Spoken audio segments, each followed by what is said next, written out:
បាទខ្ញុំសូមបង្ហាញពីលំហឯកសារឆ្លងថ្នាក់នាំតាមដំណើរក្រមដែលចេញពីការឡាយជំនាញបាទតើចំណុចនេះ process ឯកសារនេះបានមកដល់នាយករដ្ឋការឡាយបាទអញ្ចឹងដើម្បីនាយករដ្ឋការឡាយសារឯកសារមិនទាន់បានបញ្ជូនបាទចុចចំណុចត្រេ3បាទបញ្ជូនលិខិតបាទនៅនេះកំណត់បង្ហាញរឿងបាទអញ្ចឹងលោកអាចពិនិត្យមើលបានទៅលើឯកសារហ្នឹងបើសិនជាឯកសារហ្នឹងពិនិត្យទៅឃើញថាមិនត្រឹមត្រូវលោកអាចមានសិទ្ធិចុចបដិសេធហើយដោយបញ្ជាក់ពីមូលហេតុបាទតែបើសិន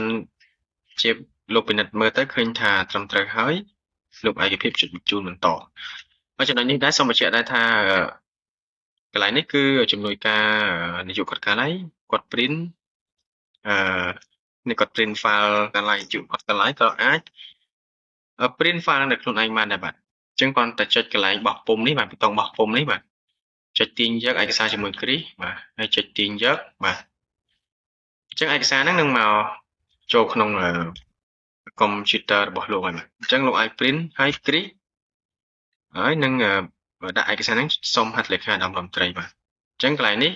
ខ្ញុំសន្មត់ថាឯកសារនេះគឺមិនមានបញ្ហាគឺឯកភាពនឹងបញ្ជូនបន្តបាទបញ្ជាក់ការអនុម័តអញ្ចឹងឯកសារនេះនឹង process ទៅដល់ account របស់ឧត្តមរដ្ឋមន្ត្រីបាទ